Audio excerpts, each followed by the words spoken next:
Bismillahirrahmanirrahim. Assalamualaikum warahmatullahi wabarakatuh. Selamat sejahtera dan selamat petang diucapkan kepada warga pendidik sekalian.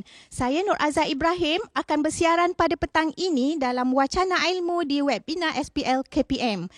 Bersama-sama kita pada petang ini ditampilkan dua orang panel daripada KPM yang akan membicarakan tentang pentaksiran bilik darjah tahap 1 dan bagaimanakah pelaksanaannya.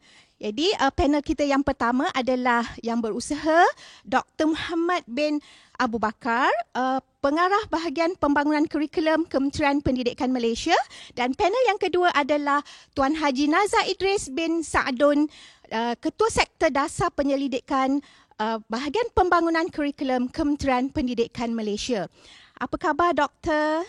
Tuan Haji? Alhamdulillah.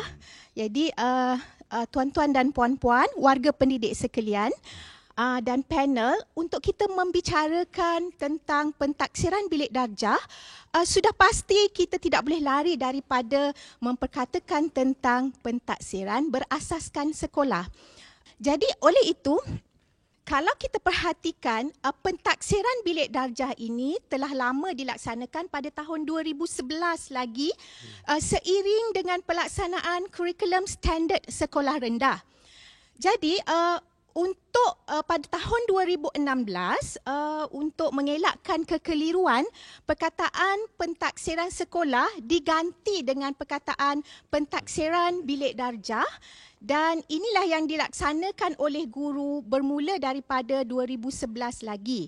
Namun begitu, untuk mewarnai dunia transformasi pendidikan, pada Oktober 2018, Yang Berhormat Menteri Pendidikan kita iaitu Dr. Mazli Malik telah mengumumkan pemansuhan peperiksaan setara bagi tahap 1 dan digantikan dengan pentaksiran yang dikatakan lebih bersifat objektif. Sebelum itu, mari kita saksikan video ini. Peperiksaan bagi murid tahap 1 merangkumi tahun 1, tahun 2 dan tahun 3 di sekolah rendah akan dimansuhkan mulai tahun hadapan. Dimaklumkan oleh Menteri Pendidikan Dr. Mazli Malik dalam Twitternya. Menurutnya, pemansuhan pemeriksaan akan diganti dengan pentafsiran yang lebih objektif mulai 2019. Bagaimanapun tidak dijelaskan bentuk pentafsiran yang dimaksudkan bagi menggantikan peperiksaan bagi tahun 1, tahun 2 dan tahun 3. Okey, daripada video tadi, saya ingin bertanya kepada Dr. Muhammad. Bila KPM memansuhkan peperiksaan, apakah kelebihan yang ada pada pentaksiran bilik darjah kalau kita bandingkan dengan pelaksanaan peperiksaan yang biasa dilakukan sebelum ini di tahap 1? Ya, terima kasih Puan Azhar. Assalamualaikum dan salam sejahtera kepada para hadirin dan semua guru yang sedang menonton webinar pada petang ini. Keputusan kerajaan untuk memansuhkan peperiksaan yang kita maksudkan adalah peperiksaan setara di tahap 1 sebenarnya adalah satu amalan yang dipraktikkan di negara-negara maju, malah di negara jiran kita Singapura pun turut mengamalkan ketiadaan peperiksaan di tahap 1. Sebab di peringkat ini yang penting adalah aspek pembelajaran di kalangan murid. Murid kena belajar dengan betul, murid kena mengadakan, dia kena ada keyakinan diri mereka, tu yang tu penting Puan Azhar, dia kena ada keyakinan diri sendiri. Dan satu lagi adalah murid perlu belajar sesuatu yang dianggap sebagai otentik lah, dia sebagai otentik. Dan semua ini berlaku dalam pentaksiran bilik darjah, di mana pentaksirannya dia merangkumi aspek pengetahuan, dia merangkumi aspek kemahiran dan juga aspek nilai. Dan pentaksiran ini adalah sesuatu yang dianggap sebagai berterusan, dia berterusan di mana guru akan menilai semua jenis aktiviti ataupun aktiviti yang dilaksanakan di dalam bilik darjah. Dan Dan satu lagi, dia adalah dianggap sebagai fleksibel, di mana pentaksiran ini mengikut kesesuaian murid itu sendiri. Dan pentaksiran bilik darjah ni kita perlu dilaporkan 2 kali dalam setahun, iaitu pada bulan Jun dan juga pada bulan November kepada ibu bapa, dan ibu bapa dengan laporan ini kepada ibu bapa, maka ibu bapa bolehlah dia akan memahami tahap pembelajaran anak mereka, dan mereka juga boleh membantu anak mereka lah. Okey, terima kasih doktor. Kalau kita tengok sebenarnya bukan mudah juga ya untuk kita laksanakan pentaksiran bilik darjah ini kalau tidak ada persediaan yang rapi. Jadi untuk itu Tuan Haji Nazar, apakah persediaan yang KPM lakukan untuk memandu guru untuk melaksanakan perubahan yang berlaku ini? Baik, terima kasih kepada saudari moderator kita Puan Nur Azah. Bismillahirrahmanirrahim. Assalamualaikum warahmatullahi taala wabarakatuh dan salam sejahtera kepada semua penonton. Berkaitan dengan pertanyaan saudari moderator kita tadi ialah berkaitan apakah tindakan ataupun peranan yang telah dimainkan oleh KPM untuk melaksanakan pentadbiran bilik darjah ni, khususnya tahap 1 yang mana kita pun telah maklumkan tadi, telah diumumkan bahawa untuk tahap 1 ini tiada lagi peperiksaan formal, peperiksaan setara atau yang selalu dilaksanakan di sekolah pertengahan tahun dan juga akhir tahun. Jadi antara perkara yang kita laksanakan, satunya ialah kita telah mengeluarkan surat syarat. Kita telah mengeluarkan surat syarat yang mana dalam surat syarat itu telah jelas menyatakan bahawa kita akan memansuhkan peperiksaan pertengahan tahun dan juga akhir tahun selaras dengan kita nak memperkenal atau kita nak memperkukuhkan ataupun memperkasakan pentadbiran bilik darjah itu sendiri. Jadi pentadbiran bilik darjah ini bukanlah sesuatu yang baru seperti yang dinyatakan tadi. Maknanya sekarang pun kita telah melaksanakan pentadbiran dalam bilik darjah. Jadi kalau mengikut apa yang dimaklumkan tadi, kita telah memulakan pentadbiran bilik darjah ini sejak tahun 2011 lagi. Yang mana dulu kita kenali sebagai pentadbiran sekolah. Jadi dalam surat syarat itu juga kita telah melampirkan panduan pada guru bagaimana kita nak melaksanakan pentadbiran bilik darjah itu. Di samping juga kita menyatakan bagaimana kita kaedahnya guru-guru untuk merekodkan pentadbiran bilik darjah tadi. Seterusnya untuk melancarkan lagi pelaksanaan pentadbiran bilik darjah ini, kita juga telah mengadakan kursus orientasi. Kursus orientasi yang kita berikan kepada guru-guru mata pelajaran khususnya. Di mana dalam tu kita masukkan satu slot yang khusus berkaitan dengan pentadbiran bilik darjah. Jadi kursus-kursus ni kita laksanakan menerusi kementerian, dibawa kepada Jabatan Pendidikan Negeri dan seterusnya kepada PPD dan juga kepada sekolah. Dan kita juga Puan Nur Azah, kita telah menyediakan buku panduan pelaksanaan PPD. Jadi mana bagi mereka guru yang tidak berkesempatan untuk mengikuti kursus yang telah kita kelolakan ataupun pihak PPD dan sebagainya. Jadi kita sediakan buku panduan. Dan buku panduan ni kita boleh muat turun daripada laman web UPK. Jadi kalau guru-guru dapat muat turun dan seterusnya dapat membaca dan sebagainya, kaedah itu akan mudah difahami. Dan bukanlah sesuatu perkara yang baru yang sebelum ni kita pernah lakukan. Yang pentingnya dalam PBD yang kita nak tekankan ialah tentang perekodan dan pelaporan yang perlu kita berikan kepada pihak-pihak khususnya ibu bapa. Seterusnya kita melaksanakan PBD ni sebenarnya kita nak memberi satu kuasa autonomi pada sekolah sebenarnya. Sebab sekarang pun guru-guru telah melaksanakan pentadbiran dalam bilik darjah tu. Cuma sekarang ni kita nak nyatakan di sini bahawa pentadbiran itulah yang akan kita laporkan kepada ibu bapa untuk menyatakan apa sebenarnya tahap penguasaan anak-anak mereka tu. Dan kita juga telah menyediakan template pelaporan. Dan template inilah yang akan digunakan untuk melaporkan tahap penguasaan anak murid ini kepada ibu bapa. untuk menyatakan apa sebenarnya tahap pembelajaran yang telah dicapai oleh murid-murid tadi, yang bukan saja meliputi aspek pengetahuan, tetapi juga aspek yang berkaitan dengan kemahiran, kemampuan mereka melaksanakan sesuatu tugasan dan sebagainya, dan akhir sekali ialah berkaitan dengan aspek nilai, sasiah, character building. Itu yang mana kita nak pastikan supaya template pelafalan ini adalah satu bentuk pelafalan yang holistik, yang menunjukkan tentang kemampuan pelajar tadi.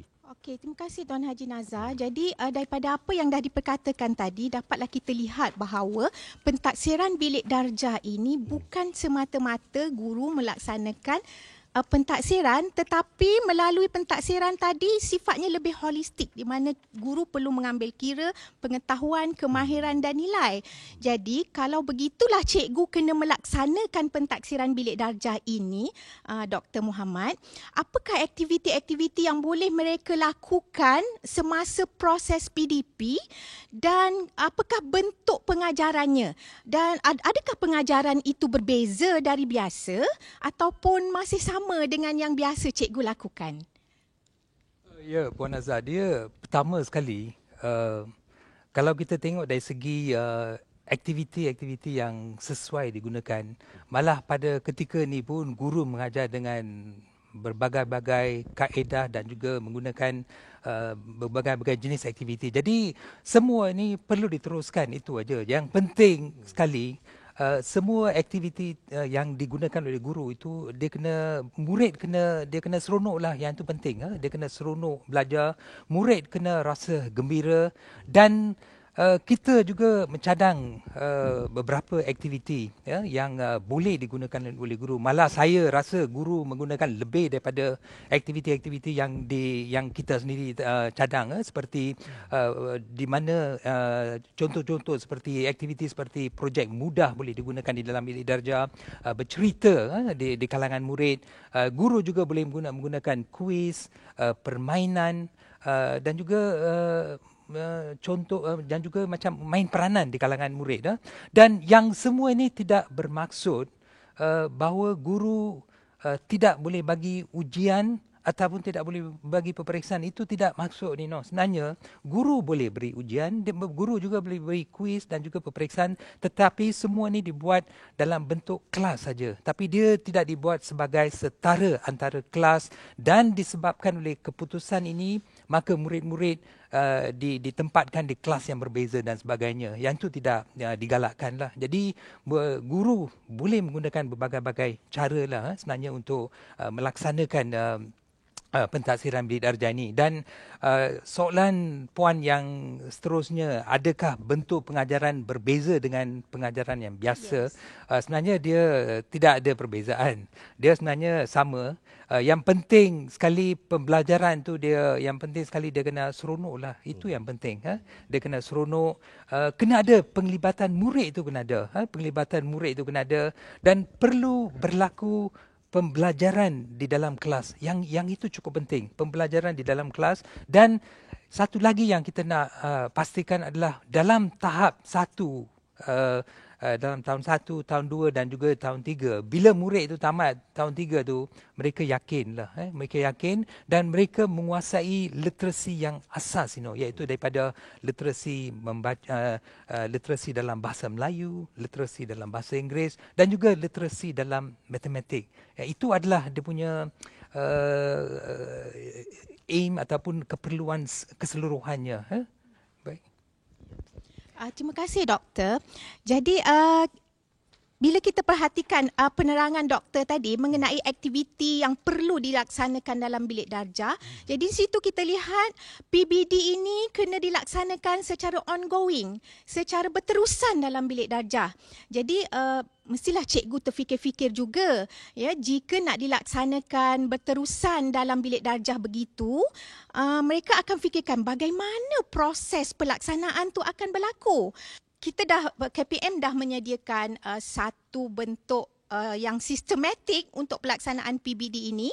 Jadi apa yang cikgu nak buat sekarang untuk mereka nak laksanakan dalam bilik darjah, Tuan Haji, apakah dia bentuk proses PDP yang boleh dilaksanakan oleh guru dalam bilik darjah? Baik, betul kata Puan Nur Azhar tadi. Sebenarnya pentafsiran ataupun pentafsiran atau proses PDP itu dilaksanakan, dan pentafsiran sebenarnya kita laksanakan secara berterusan. Semasa kita melaksanakan PDP, ada kalanya kadang-kadang kita bertanya kepada anak murid kita. Itu merupakan satu aspek pentafsiran yang kita buat. Dan di samping itu kita mungkin juga akan melaksanakan beberapa aktiviti seperti mana yang telah dinyatakan oleh Dr. Muhammad sebentar tadi. Semasa kita menyuruh pelajar kita melaksanakan aktiviti yang telah kita rancang, maka dalam proses aktiviti itu dijalankan, banyak perkara yang boleh kita tafsir. Baik dari segi pengetahuan kognitif dia, kan?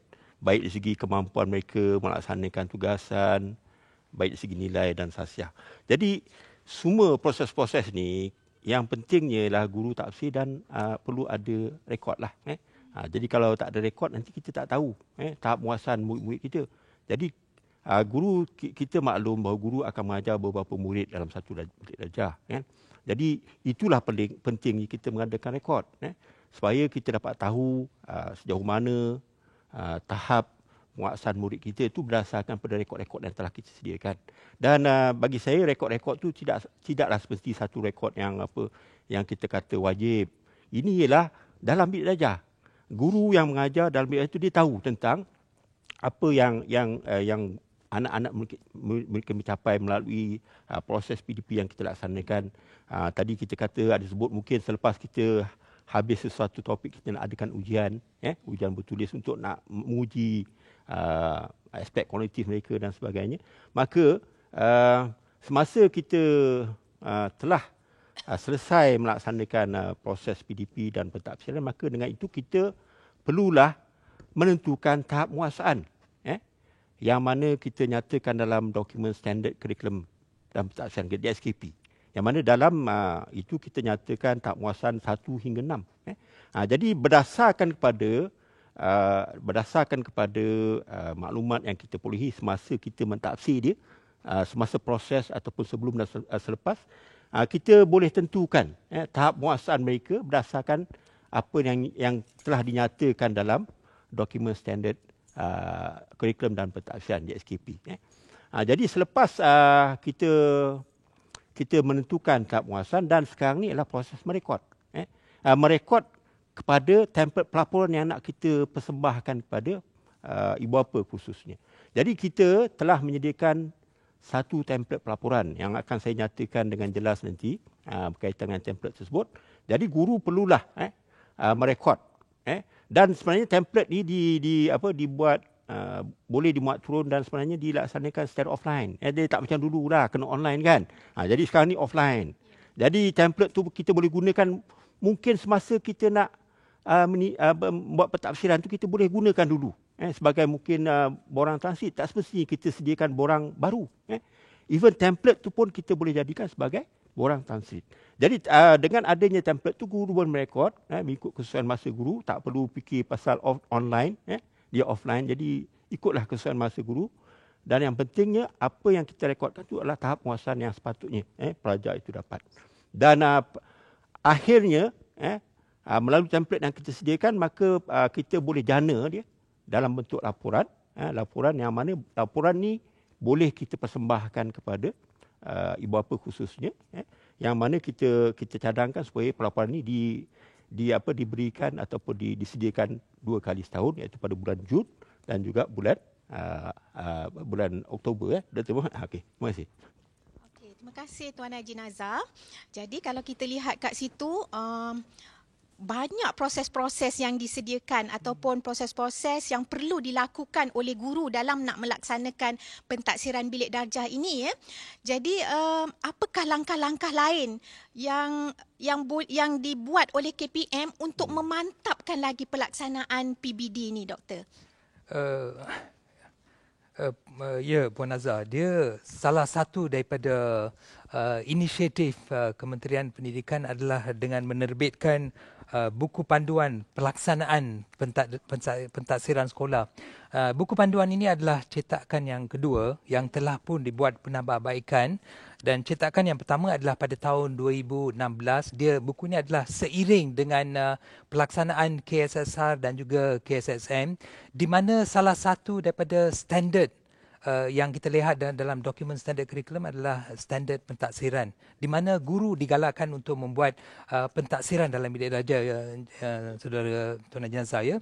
Pentaksiran di dalam bilik darjah, dan dia kena bermula daripada tahun 1 sehinggalah sampai tingkatan 5. Salah satu daripada standard. Jadi apa yang kita buat untuk tahap 1 adalah untuk membuat beberapa penambahbaikan supaya pentaksiran bilik darjah ini boleh dibuat sebagai satu yang saya gunakan dalam bahasa Inggeris, dalam perkataan bahasa Inggeris sebagai full time lah.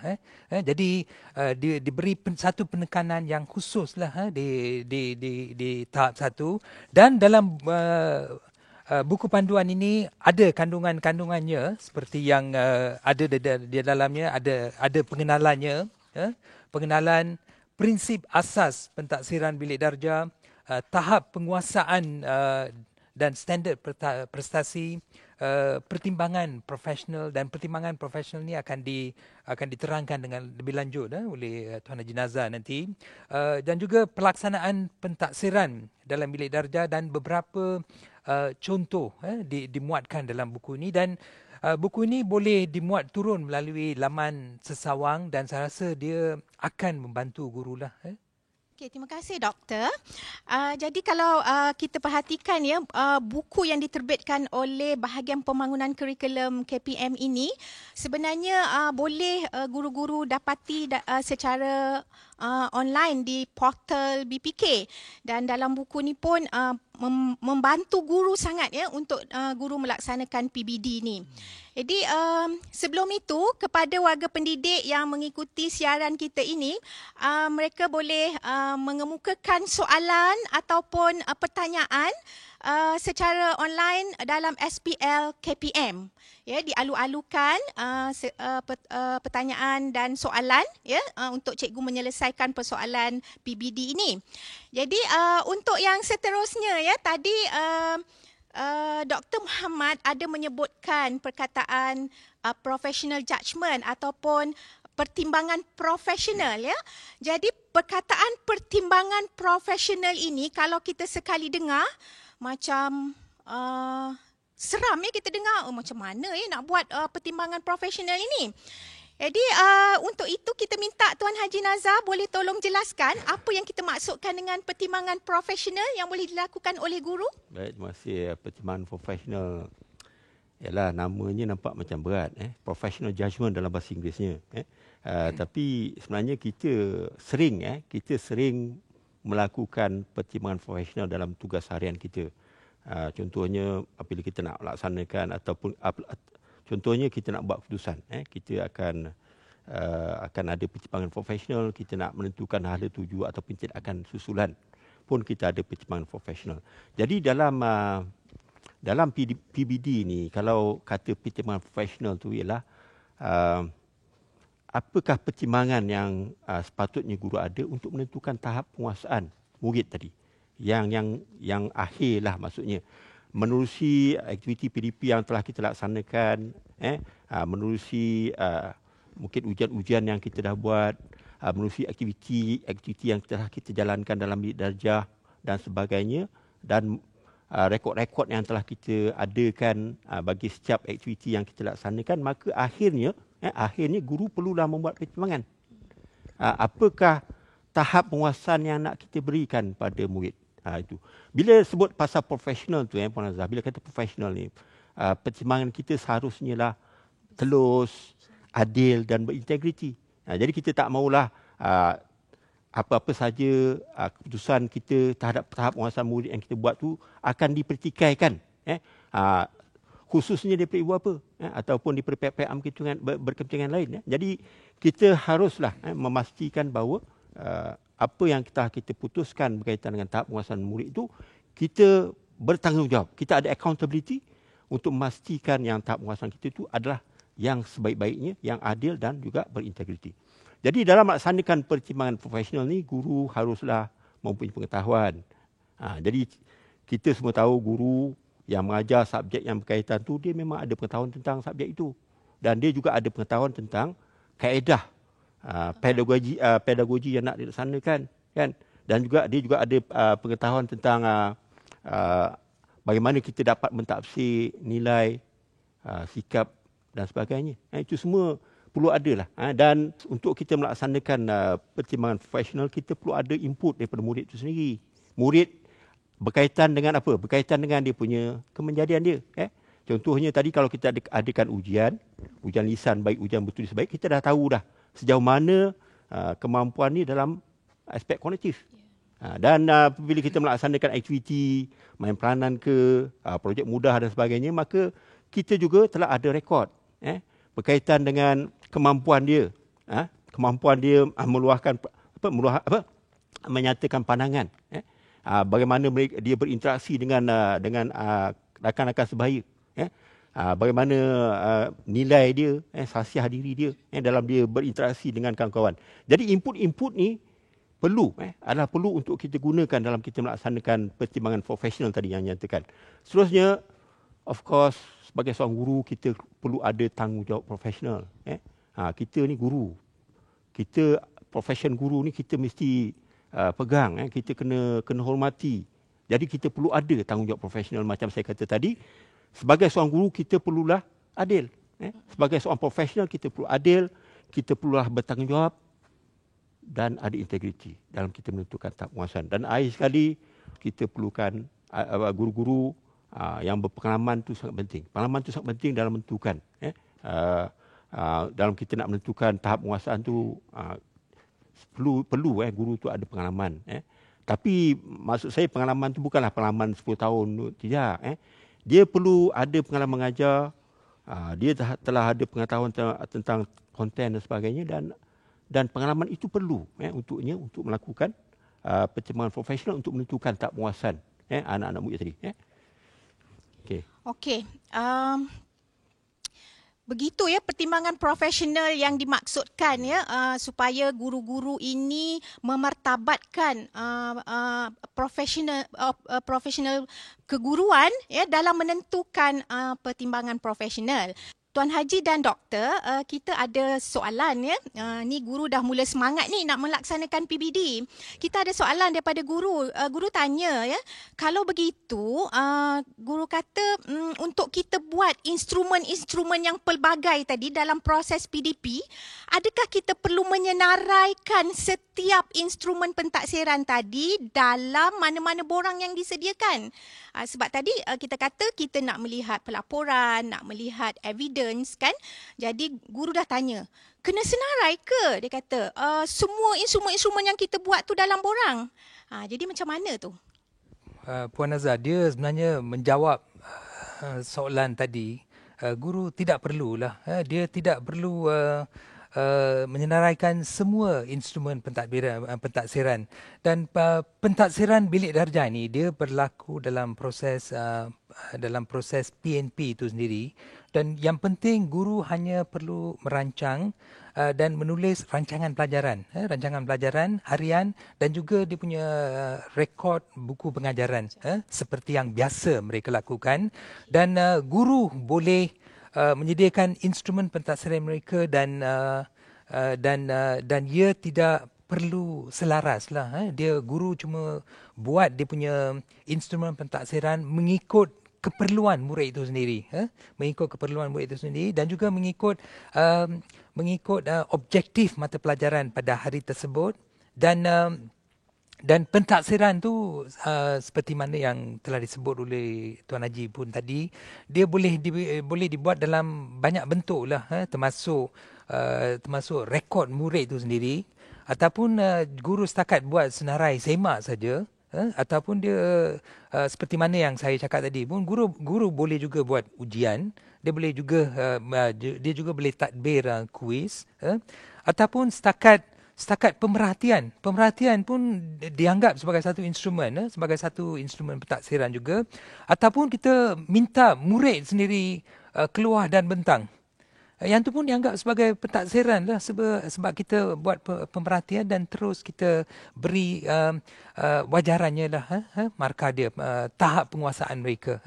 Dan yang penting sekali adalah di sini saya rasa yang kita nak lihat yang penting sekali adalah penglibatan murid itu sendiri. Nah, itu yang penting, penglibatan murid supaya supaya pembelajaran itu berlaku seperti mana yang saya cakap tadi itu. Pembelajaran itu berlaku, murid yakin dan mereka menguasai literasi dan bersedia untuk mengikuti pelajaran secara lebih formal dalam tahun 4 di mana mereka terpaksa mengikuti mata-mata pelajaran yang lebih khusus lah, ya.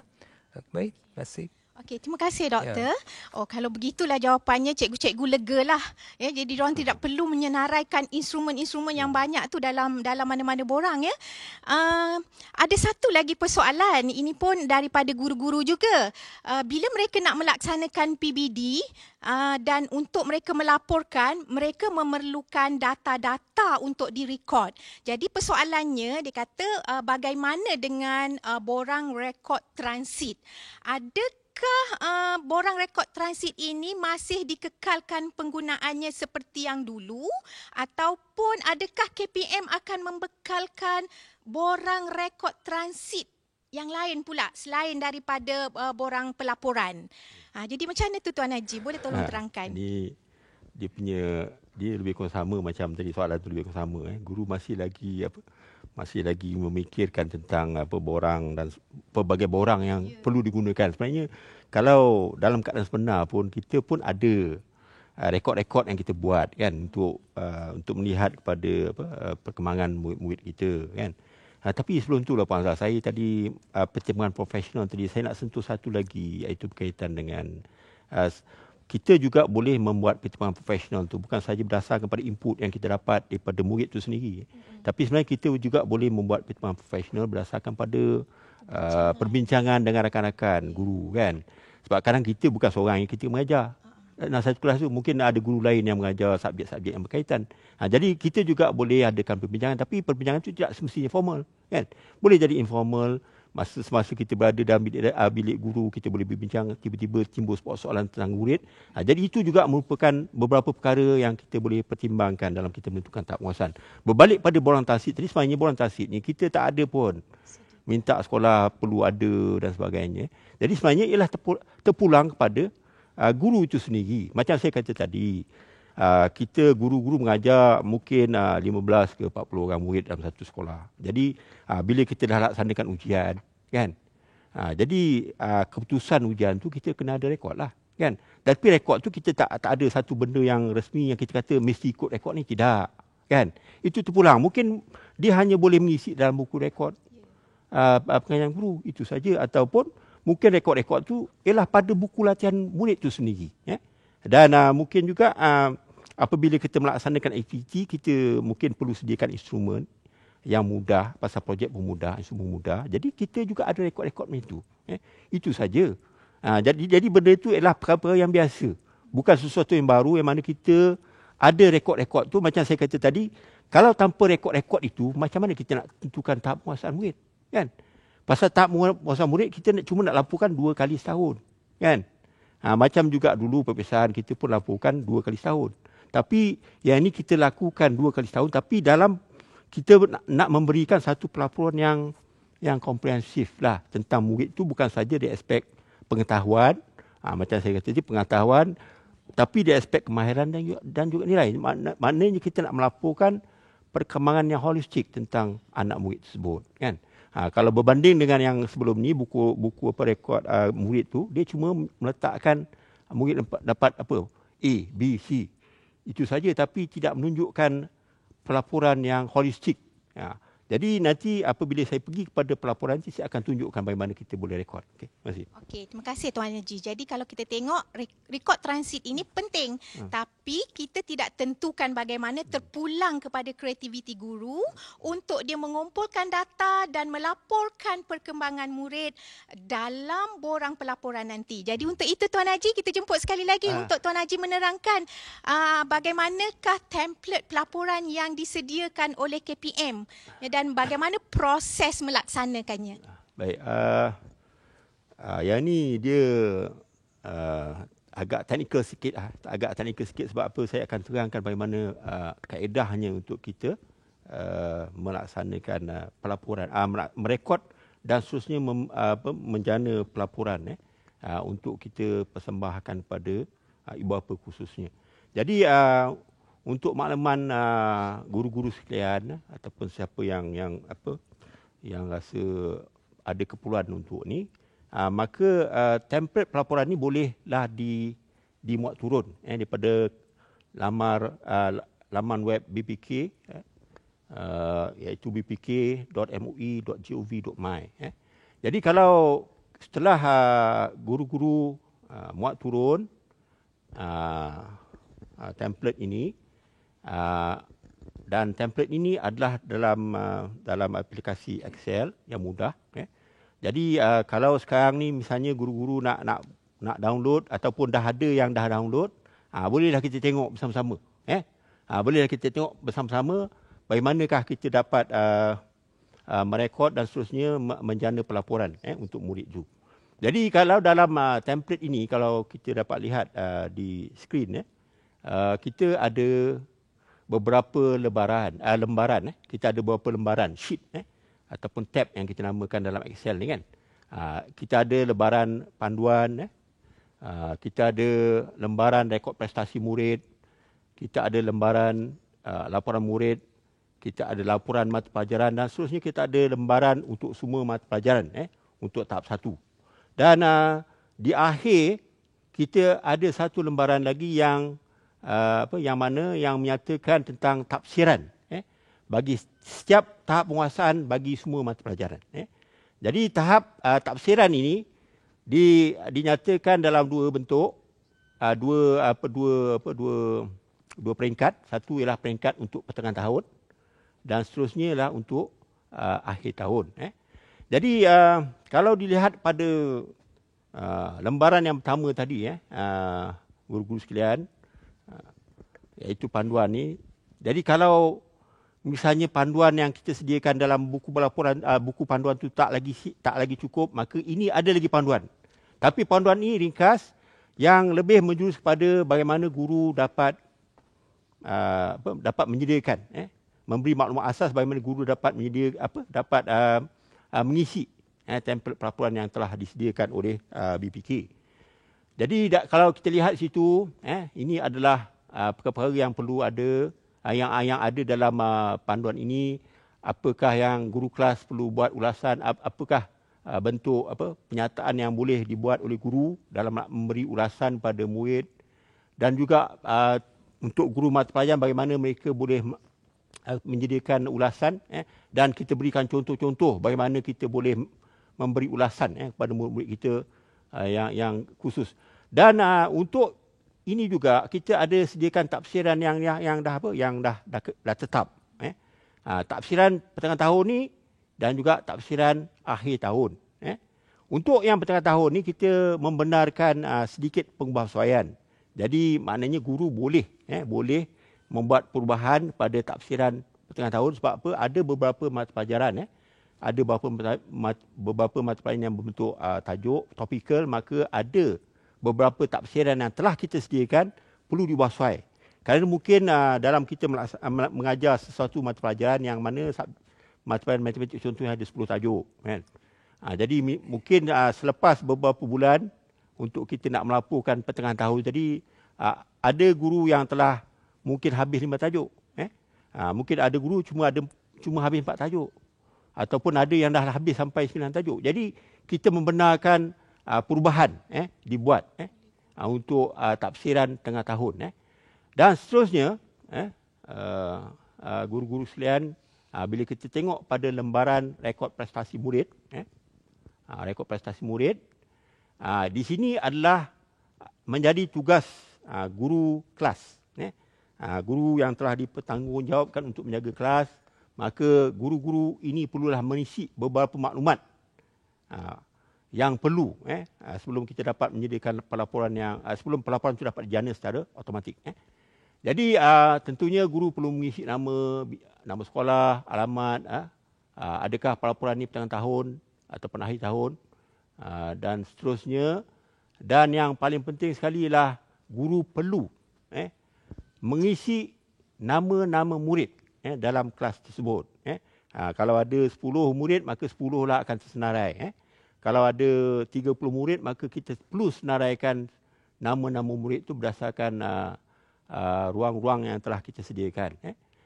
Kemudian guru-guru juga perlulah mengisi nama ringkas. Sebab apa, kita akan jemakan nama ringkas ini dalam pelaporan. Jadi kalau kita tak masukkan nama ringkas ini, maka nama itu akan keluar panjang.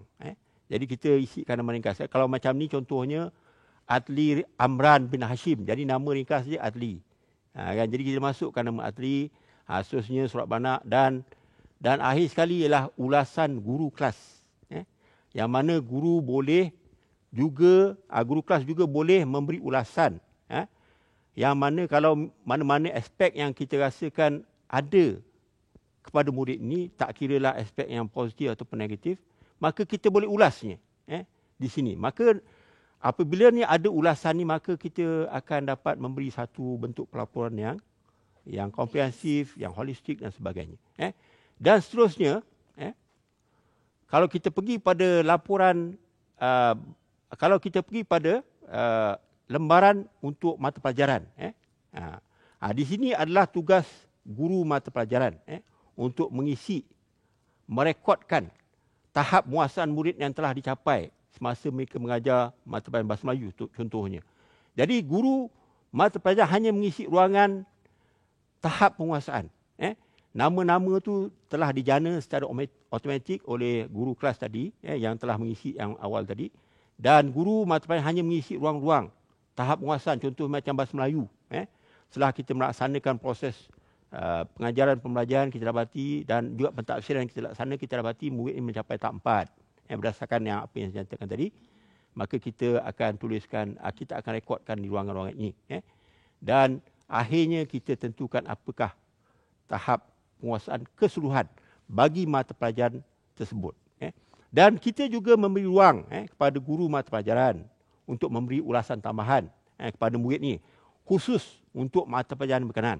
Jadi kita sediakan ruangan ni. Tapi ruangan ni kita kata adalah optional. Mana kita bukan nak tekankan sangat guru kena isi semua. Jadi kalau kita rasakan murid yang kita ajar tu mempunyai satu pencapaian yang khusus dalam bidang-bidang yang berkaitan, mungkin dia aktif dan sebagainya, jadi kita boleh nyatakan di sini. Ataupun dalam mata pelajaran itu dia seorang pendebat dan sebagainya. Jadi kita boleh nyatakan di sini sebagai ulasan tambahan yang dikeluarkan oleh, yang dinyatakan oleh guru mata pelajaran. Dan apabila semua bahan maklumat ini telah diisikan, maka akhirnya kita akan dapat, kita pergi pada lembaran laporan murid, maka ini adalah laporan keseluruhan murid tersebut yang dijana secara automatik. Setelah semua maklumat kita masukkan, tahap penguasaan kita masukkan, maka ini adalah pelaporan yang dijana secara automatik, yang mana kita dapat lihat di situ. Kalau macam ni, pelajar ni telah mencapai tahap penguasaan 4 untuk Bahasa Melayu. Dan kita dapat lihat ulasan yang telah diberi, yang telah ditetapkan oleh BPK dalam template tersebut. Yang berwarna hitam ini adalah ulasan yang telah ditetapkan, yang telah ada. Dan yang biru ni adalah ulasan tambahan daripada pihak guru mata pelajaran tadi, yang akan tertera di sini secara automatik setelah diisi ruangan-ruangan yang saya nyatakan tadi. Dan seterusnya, kalau kita lihat semua subjek, semua mata akan dilaporkan. Semua subjek mata akan dilaporkan sehinggalah di akhir sekali, kalau kita tengok ulasan guru kelas. Ini adalah ulasan yang telah ditulis dalam template rekod prestasi murid tadi oleh guru kelas, dan dia akan dijana secara automatik, dia akan terus keluar. Maka ini ada ulasan guru kelas tadi, dan ada tanda tangan pengetua, guru besar, ada tanda tangan guru kelas, dan juga ada tanda tangan ibu bapa. Yang inilah yang akan kita persembahkan pada ibu bapa atau pihak yang berkepentingan yang lain. Jadi kalau kita balik semula ke atas, jadi sebenarnya kita cuba nak mudahkan guru, mudahkan guru supaya pelaporan ini tidak nampak macam complicated. Jadi apabila siapnya laporan ini, kita boleh cetak.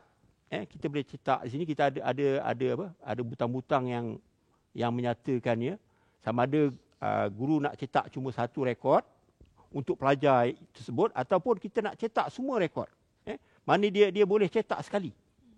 Pasal cetak ni pun kita bukanlah kata guru perlu cetak, wajib cetak, tidak. Tetapi kalau jika sekiranya pelaporan ni boleh juga ditunjukkan dalam bentuk digital. Kita boleh just gunakan perisian WhatsApp dan sebagainya untuk persembahkan pada ibu bapa. Dan kita juga boleh simpan semua laporan ini dalam bentuk PDF dan dia akan disimpan dalam satu folder yang mana itulah merupakan rekod ataupun pelaporan yang kita simpan dalam yang boleh kita rujuk dari masa ke semasa, khususnya bila kita nak buat pelaporan kepada ibu bapa. Okey, terima kasih Tuan Haji. Ya, semua. Wow, kalau kita perhatikan ya, begitu sekali template pelaporan yang disediakan oleh KPM kepada guru-guru untuk memudahkan guru melaksanakan pelaporan pentaksiran bilik darjah tadi. Jadi kalau kita perhatikan ya, lengkap dan komprehensifnya pelaporan tadi melibatkan tiga warga sokongan, iaitu guru, murid dan ibu bapa itu sendiri. Jadi kalau kita perhatikan, guru boleh melihat sejauh mana berkesannya proses PDP yang mereka laksanakan, dan murid sendiri melalui pelaporan tadi boleh melihat perkembangan ataupun boleh melihat apakah lagi yang perlu mereka kuasai dalam satu-satu tajuk. Dan akhir sekali yang tidak boleh kita abaikan adalah ibu bapa. Jadi ibu bapa pun lagi rasa eager nak tahu perkembangan anak-anaknya. Jadi dengan itu kita ada soalan di sini, doktor. Ibu bapa ni dia semangat nak melihat perkembangan anaknya, apatah lagi bila kita kata PBD ni ada kelebihan berbanding sistem peperiksaan. Jadi ibu bapa tanya, dia kata bila mereka melihat pelaporan yang disediakan, berapa banyak bukti yang diperlukan oleh guru untuk dikemukakan untuk mereka mengetahui perkembangan pembelajaran anak mereka? Boleh doktor tolong jelaskan? Puan Nazar, dia bercakap tentang bukti. Semua jenis aktiviti yang guru sedang melaksanakan di dalam bilik darjah ini boleh dianggap sebagai bukti lah. Contohnya buku latihan murid itu sendiri, lembaran kerja, ataupun guru mentadbir ujian, ataupun guru minta murid buat satu projek yang mudah dalam bilik darjah, ataupun apa-apa hasil lah yang murid itu buatlah dalam bentuk lukisan ke apa-apa. Semua ini akan jadi evidence lah, dia akan jadi bukti. Dan di pihak ibu bapa pula, I think yang penting sekali ibu bapa kena mengetahui kekuatan dan kelemahan anak mereka, dan yang penting itu adalah mereka perlu menyokong usaha sekolah. Dia kena menyokong anak semua usaha-usaha yang dibuat oleh guru dan membantu anak mereka di rumah. Yang saya rasa yang itu pun penting, dan seterusnya mereka juga perlu mengikuti perkembangan pendidikan anak mereka lah. Saya rasa kalau kita nak harapkan sekolah saja memang payahlah. Saya rasa bantuan daripada ibu bapa di rumah cukup penting. Cukup penting untuk memastikan pembelajaran anak mereka tu berlaku dengan baik. Jadi harapan kita lah di Kementerian Pendidikan, kita harap pentaksiran bilik darjah ini berlaku dengan baik. Pembelajaran di dalam bilik darjah berlaku dengan baik. Murid yang rasa yakin sebelum masuk tahun 1, selepas tahun 3 dia menjadi lebih yakin lah. Itu harapan kita. Bukan sebelum dia masuk sekolah tu yakin, bila masuk dalam sistem sekolah kita terus jadi takut. Takut menjawab soalan, takut bercakap and all that. Itu kita tak nak. Kita sebab murid dari segi dia punya nature sendiri, mereka ni yakin. Kan budak-budak ni yakin and all that. Jadi itu yang kita harapkan. Dan Dan kita juga harap murid kita ni bila dia tamat tahun 3 tu dia akan menguasai literasi lah, literasi dari segi bahasa, literasi matematik mereka juga mereka dapat menguasai, dan seterusnya pembelajaran menjadi seronok di bilik darjah. Itu harapan kita, menjadi seronok dan mereka mendapat ilmu lah, ilmu. Dan di pihak guru pula kita harap guru pun kena pertama sekali yakin dengan pentadsiran bilik darjah ini, sebab ini bukan sesuatu yang baru seperti mana yang telah diterangkan oleh Tuan Haji Nazar dan juga saya semalam tadi. Ini bukan sesuatu yang baru. Kita cuma buat apa yang sedang ada dalam sistem kita sendiri, melaksanakan PNB ini untuk membantu murid dan juga supaya murid kita berjaya dan akhir kata apa yang kita harapkan adalah pertama sekali murid kita ni bila dia datang ke sekolah dia kena seronok lah, unsur seronok tu kena ada bila ada di sekolah, dan impak yang positif jugalah kita harapkan supaya akhirnya mereka berjaya. Bukan saja berjaya dalam pendidikan di dalam bilik darjah tu, tetapi mereka dapat menerapkan semua nilai-nilai dan sebagainya lah. Jadi dan pembelajaran biasanya bermula di peringkat awal di tahun 1, tahun 2 dan tahun 3. Itulah dia punya asas. Asas tu cukup penting. Jadi setakat itu saja daripada kita, dan terima kasih Puan Nazar. Ya. Sama-sama Doktor. Alhamdulillah. Jadi wacana ilmu kita pada petang ini telah sampai ke penghujungnya. Terima kasih yang tidak terhingga kita ucapkan kepada kedua-dua panel kita. Terima kasih Doktor, terima kasih Tuan Haji. Jadi para pendidik semua, perahu telah di air. Pengayuh telah ada di tangan. Jom kita laksanakan PBD, kerana melalui PBD lah kita akan dapat mencorakkan kehidupan anak murid kita. Jadi saya akhiri dengan aqulu qawli haza wa astaghfirullahal azim li wa lakum. Assalamualaikum warahmatullahi wabarakatuh dan selamat sejahtera.